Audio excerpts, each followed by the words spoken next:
Merci à vous. Oui. Alors, Eddy, toi, tu as été séduit par une initiative dans les banlieues, une initiative de solidarité envers les migrants. Exactement, les migrants ainsi que les sans-domicile. C'est-à-dire que, vous savez quoi, je vais vous raconter une histoire. Je vais vous raconter l'histoire et je vous préviens dès maintenant, c'est une histoire vraie. Alors cette histoire, elle commence avec Malik. Malik, c'est lui. Malik, il est chauffeur. Chauffeur-livreur. Voilà, chauffeur-livreur. Voilà. Et un jour, il est en train de travailler et puis il passe devant une famille de réfugiés. Et là, il voit une femme qui est en train d'allaiter son enfant. Et cette femme, dans sa tête, ça fait tilt. Elle ressemble étrangement à sa mère. Il se dit, ah, cette femme, ça pourrait être ma mère. Et cet enfant, ça pourrait être moi. À partir de là, donc, il rentre chez lui, à Sarcelles, il voit ses potes, il discute avec eux, il discute de ce qu'il a vécu. Il dit, les gars, moi, ça m'a fait quelque chose quand même. Il faudrait qu'on fasse quelque chose pour aider ces réfugiés. Ils sont tous d'accord, ils disent oui, tout de suite, il n'y a pas besoin de discuter. Et là, ils vont dans tout leur quartier de Sarcelles, ils toquent aux portes, ils demandent à tous les habitants de les aider, donner un peu de sous, donner à manger, donner un peu de temps pour aller nourrir ces réfugiés, en fait, pour aller leur donner à manger, pour faire des repas. Et donc, voilà, aussitôt dit, aussitôt fait, ils font un local, ils commencent à faire de la cuisine. Donc alors voilà, ils font des couscous, ils font des sandwichs, ils cuisinent tout pour les réfugiée. Et il va les voir, il va à leur contact, il va leur donner en fait tout ce qu'ils viennent de faire. C'est quelque chose de formidable et je vous propose de l'écouter. Regardez, hop, une petite vidéo. Ouais. Donc là, voilà, là ils distribuent en fait aux réfugiés tous les repas en fait qu'ils viennent de faire, quoi, qu'ils viennent de faire et qu'ils ont récolté.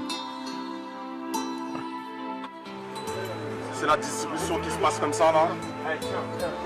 On a essayé de faire comme on a pu. Il y a encore beaucoup de sans-abri qui n'ont pas encore mangé, mais bon, on a fait le nécessaire. On a essayé de faire ce qu'on pouvait faire. Et voilà, on invite à tout le monde de le faire, quoi. Voilà. Et il dit quelque chose de très très fort à la fin. On invite tout le monde à le faire. Donc alors, c'est Malik qui a lancé cette association. C'est Malik qui a... C'est pas une association. C'est ça qui est fort en plus. Ouais. C'est rien du tout. Enfin, c'est rien du tout. C'est juste une initiative. Ça s'appelle un collectif ou je sais pas. Voilà. Ça s'appelle une idée. Ça s'appelle une idée qui s'est concrétisée en fait. D'accord. Mais après, il faut une logistique, une infrastructure quand même pour... Mais non. Ouais. C'est lui, c'est juste, voilà, il s'est dit, j'ai un projet, j'ai une idée, il faut faire quelque chose, je vais dans mon quartier, je demande à mes potes de le faire. Et alors, donc là déjà l'initiative elle est exceptionnelle. Mais sauf que ça va plus loin.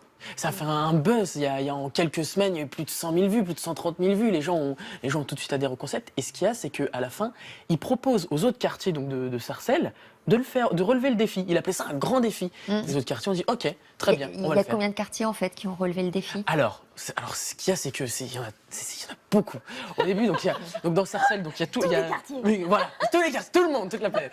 Ce qui est intéressant aussi dans l'initiative d'Eddy, c'est que on critique dans l'initiative bien aimé, présentée par Eddy, c'est que on stigmatise quand même beaucoup les banlieues. Voilà. Sarcelles, Voilà, quand vous entendez très bien. Sarcelles, vous savez quand même que globalement c'est pas Versailles. Donc voilà, donc ce qui est intéressant, c'est la mobilisation de ces quartiers qui sont plutôt des quartiers stigmatisés et mal aimés, et de voir que ces jeunes qui sont plutôt pointés du doigt comme généralement ceux qui font pas grand-chose, et ben en fait sont les premiers à se mobiliser pour les autres. Franchement, c'est admirable. Mais en plus, ce qu'il y a, c'est qu'ils ont commencé voilà, dans un quartier. Et ensuite, ils ont parlé directement à leurs potes. C'est-à-dire à leurs potes des autres quartiers. Ce qu'il y a, c'est qu'après, c'est sorti justement de Sarcelles, sorti de la banlieue. Ça se fait à Toulouse, ça se fait à Aix-Marseille, ça se fait même à Toulon.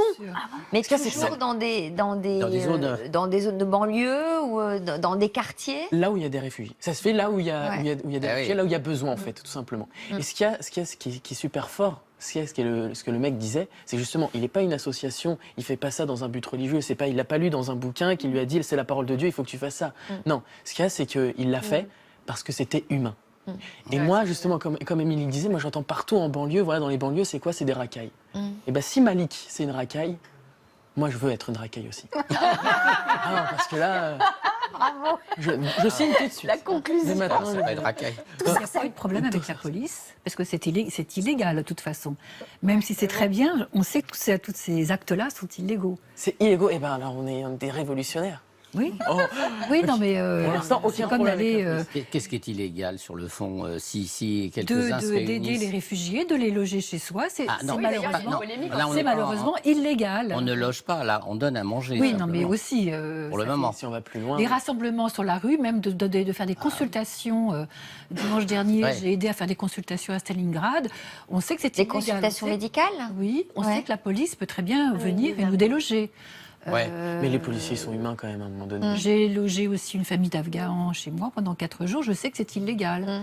Mais bon, Et vous je osez voulais- le dire, et vous osez le dire à la télévision. Et je voulais surtout dire, que c'était très facile et qu'il fallait vraiment le faire. Voilà. C'est très facile à faire.